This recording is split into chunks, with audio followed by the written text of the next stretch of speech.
Harp on Sports, the Bar, podcast, media, audio, radio network. Follow, share, like, subscribe at Harp on Sports, Instagram and Twitter. Harp on Sports, the Bar, podcast available for your downloads. Buzzsprout, Spotify, and Apple Podcasts. Harp on Sports, the YouTube channel. Harp on Sports, the Facebook page. Of course, harponsports.com. Baseball's back. Why the lockout is the best thing that could have happened to baseball. The best thing that could have happened to baseball. I'm going to explain that. Don't worry. Quarterback craziness. Wait till you hear what the Panthers are thinking it's going to take to get DeShaun Watson away from the Texans. Should they do this? This is a lot more complicated than yes or no. It really, really is. For what the Texans are asking? No.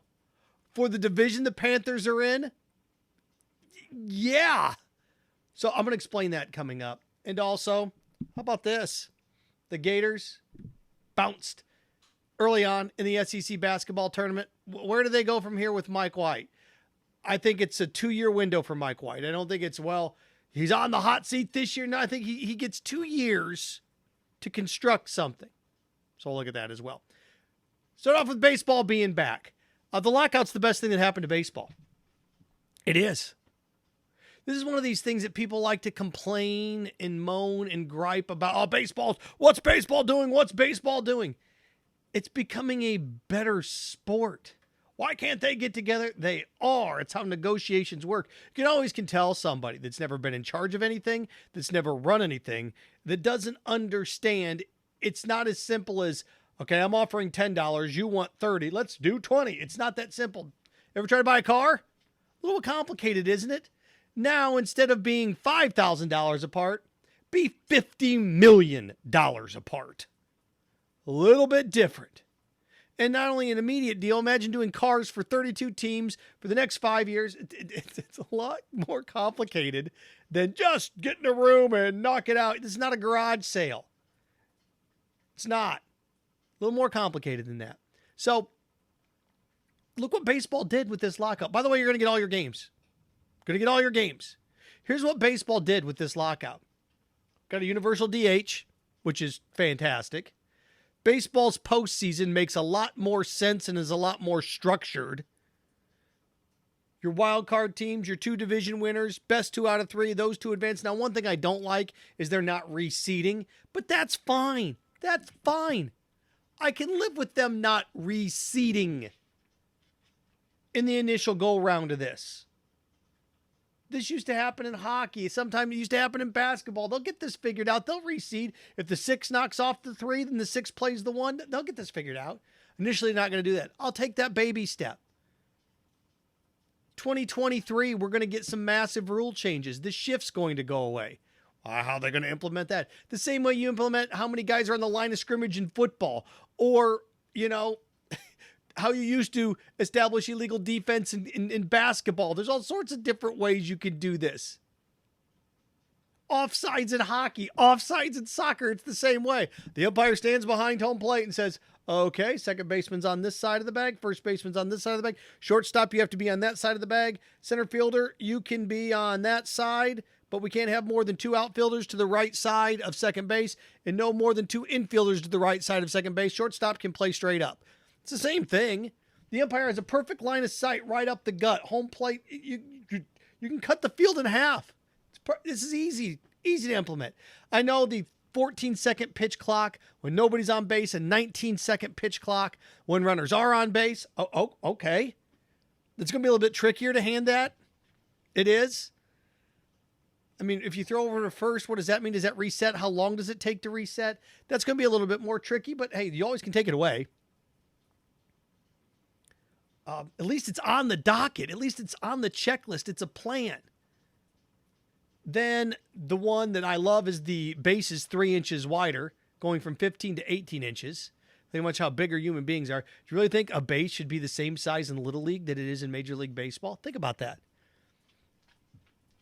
Do you really think a base should be the same size in Little League that it is in Major League Baseball? Because it is.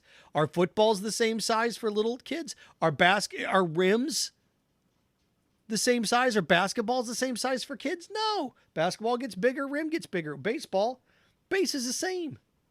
Change your equipment. Going to be less collisions. You won't have guys stepping on guys' ankles because the base was so small. And they think it's going to increase stolen bases. Will it? I don't know. I don't know how much 6 inches add to stolen base ratio. 3 inches here, 3 inches there. I know pitchers like Max Scherzer are upset about being rushed at home plate. I said this in my last podcast, home plate 17 inches across, make it 19 inches across. Give them another inch on each side. So we're going to put a pitch clock on you. We're going to give you more room to work with. That means people swing more balls in play. But they didn't get that done, at least home plate. But that's something that can be on the horizon. They added, the draft lottery? Whatever. Sure, why not? It's a step in the right direction. But, tanking ensured you the first or second pick, and people tanked to get up in there more. Now, if you're a part of the lottery, all you got to do is finish in the top 6. So I think when you add the lottery, you encourage more teams to tank. It's one of those things that you think is a good idea because by being the worst team, there's no guarantee. Okay, all we got to do is be one of the 6 worst. We have a shot at it then. I still say, and we'll get there, that the teams that should be in the lottery are the 4 teams that came the closest to making the postseason. Put them in the lottery. That way, at least you're fighting for the end. And whoever the worst team in baseball is gets the 5th overall pick. That's how you fix that stuff. If you really want to make people competitive throughout the whole course of the season, that's what you do. Make every game count. Oh, back to the postseason thing really quick. Every game does count now. We're talking about the dog days of summer. This game doesn't mean anything. Actually, that changes now because there's no more one-game play-in game. So if you tie with a team and you have the exact same record, that's what a tie is, right, Seth? Well, your head-to-head determines who wins the tiebreaker. So if you're that final wild card team and you tied, I just use this as an example. Let's say you are, let's say you are the Braves and you tie with the Mets and you beat the Mets head-to-head that year, you get to go and they go home. Oh, good. That means the regular season matters. That means when you get to May, this 3-game set, okay, this matters now. All right, it just puts more of an onus on things. Good. See, baseball made so much progress. So much progress. Everybody moaned and complained and didn't get it. I just want baseball. I just want baseball. That's foolish. You want good baseball. You want the sport to be stronger. The game of baseball is stronger because of the lockout. The game of baseball will move forward because of the lockout. Now, do they have some things they need to work on? Of course they do. But I went through and looked at all of these things. It's a 5-year deal. Oh, ads on jerseys. Oh, it's going to ruin the game. Oh, no, it's not. The NBA's never been more popular. It hasn't. The NBA's never been more popular. Actually, amongst those under the age of 30, the NBA is more popular than the NFL. I think it's 26 to be exact. 26 and under, the NBA is more popular than the NFL. Those kids grew up with advertisements on jerseys. Was it Goodyear in Cleveland? You have the G on the jersey. No, it's the same color scheme. You can't even. It looks like the C for. It looks like a G. It kind of looks like a C for captain. This happens all the time. Now look, you say a big Subway logo across. No, but they'll do it subtly. You bet they will. They're gonna ruin it. How's that gonna ruin it? When you're watching Steph Curry hit 10 threes in a game, you're like, well, I don't know. He's got an Oracle ad on his jersey. It's ruining it. Come on. As long as it fits part of the color scheme, you don't even know half that stuff is on there anyway. You don't even really see it. So what's the point of doing it? Who cares if an advertiser is going to give you money for it? Take it. Take the cash. There's more things I want to see baseball get done here, but this is such a big step in the right direction. In 5 years, we can circle back around and get some more stuff done. But this is a massive, revitalization of a, downtrodden inner city, city center that you're trying to rebuild, like Jacksonville's trying to build, like Indianapolis tried to rebuild and did rebuild in the 80s and into the 90s. And it took them about 10 years to do it. It's going to take a while to do this, and they're doing it. Good for them. Good for baseball. Nailed it. Nailed it. Everything perfect? No. Boy, they took some major steps. And now, look, you can only option a guy 5 times. There's small, international draft, Rule 5, arbitration. They got the financial details worked out, which is great because those were the lingering things. But the thing is, they got the structure of the game changed to make it a better viewing experience. And how did you ruin it's ruining the integrity of the game? Really? Think baseball 25 years ago designed to have 6 guys stacked on the right side? Guys hitting line drives into right field that the second baseman's fielding? Come on. Integrity of the game. One-on-one individual switches, one-on-one matchups in the 6th, 7th, 8th inning. Think about the integrity of the game. Take starting pitchers out in the 2nd inning of the postseason now. I don't know how you fix that one. That's the biggest change in the last 15, 20 years. Specialization in the postseason, because baseball is the sport that the postseason doesn't reflect the regular season at all. It's the biggest change. Football's similar, NBA's similar, but not even close in baseball. You got guys coming out of the bullpen that are starters in game 2. Gotta win tonight. So good for baseball. Mike White, Florida Gators.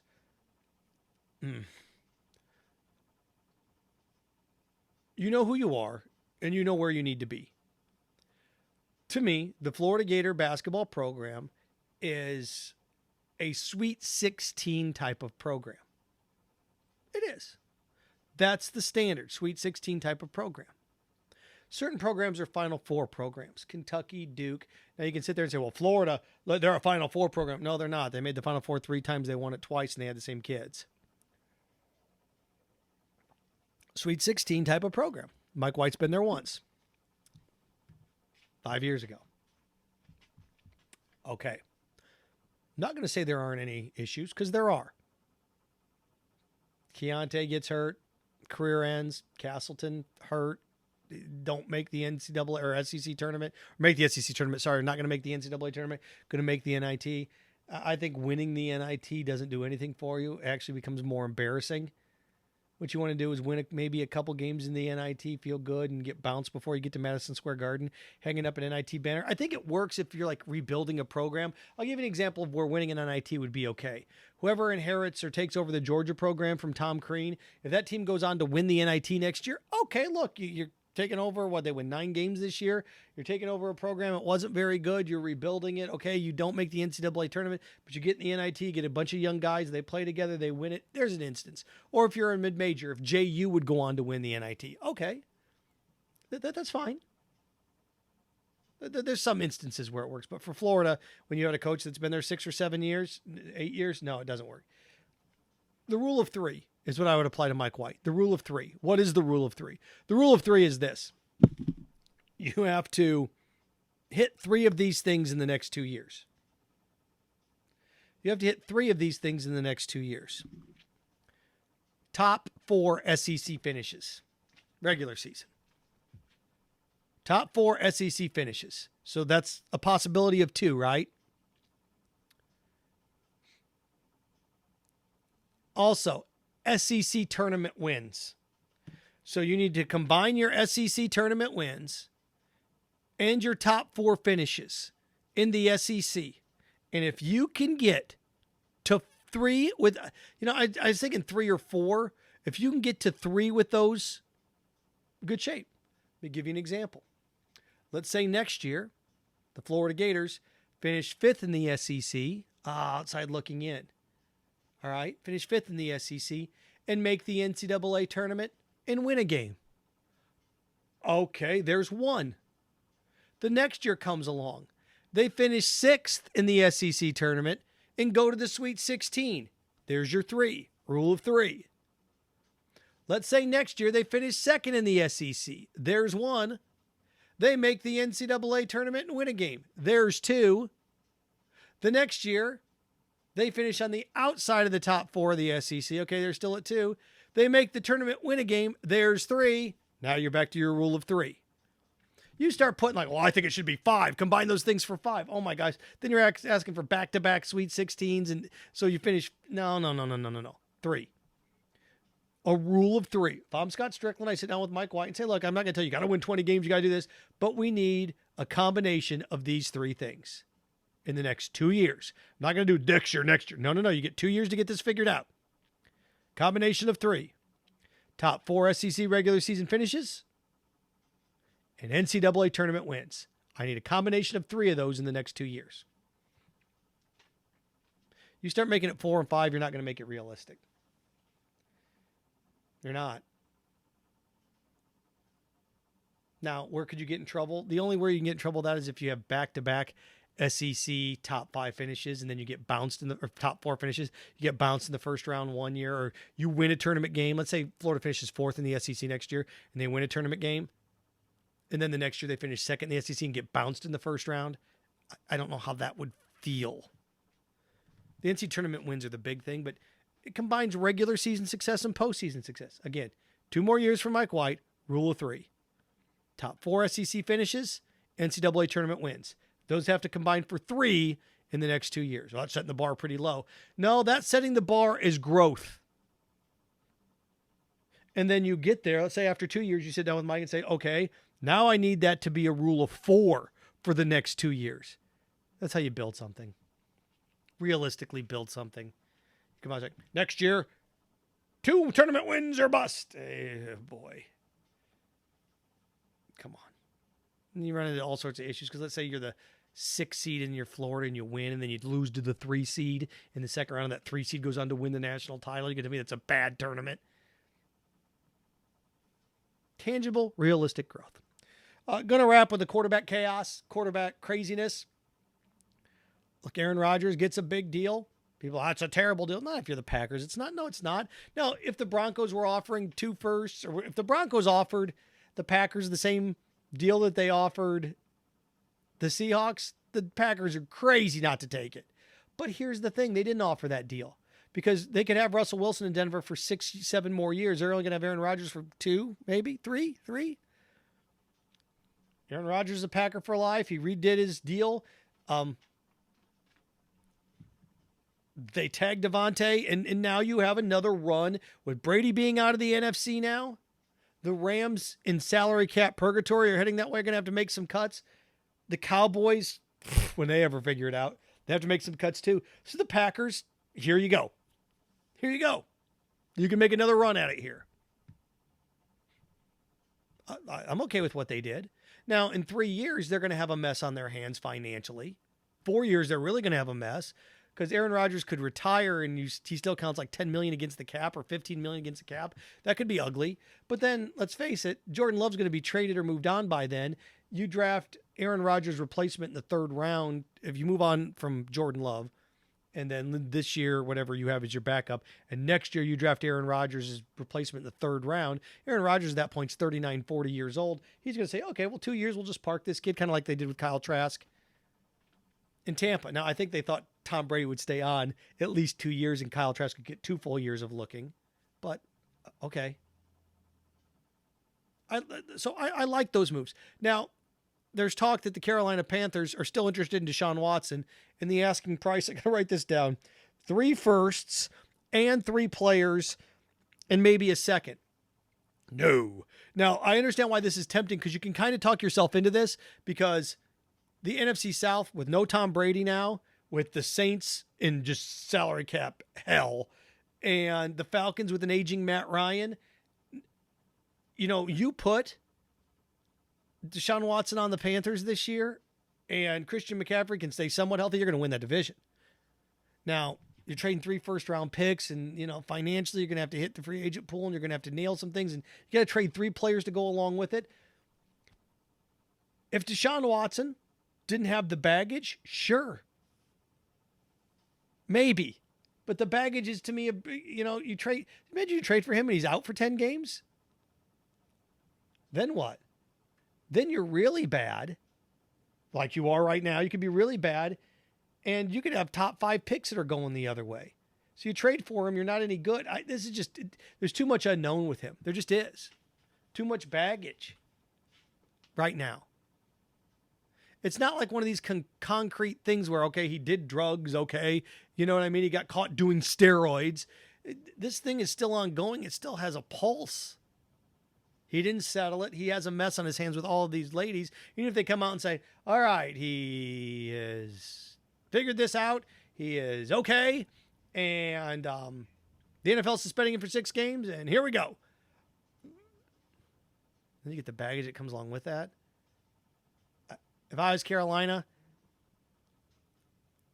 I'd offer the 49ers the same deal that the Colts got from Washington for Carson Wentz. I would. I'd sit there and say, we'll give you a third for Jimmy Garoppolo. If I were Carolina, I would do that. I'd trade for Jimmy Garoppolo if I were Carolina. So if he sucks, got this team to the NFC postseason in the NFC Championship game. Yeah, but he couldn't come through when they needed him. Well, okay, well then neither technically did Joe Burrow. Well, no. It's just the way it is. And I think Jimmy Garoppolo in the right setting, in that setting, could be successful. At least it buys you 2 or 3 years until you can figure out what you want to do. And I'm not wasting a bunch of first-round picks. And they're trading 6 players. The Carolina Panther trade for DeShaun Watson would have more players involved in it than the Russell Wilson trade. That doesn't make any sense. It doesn't. It just doesn't. So there you go on that front.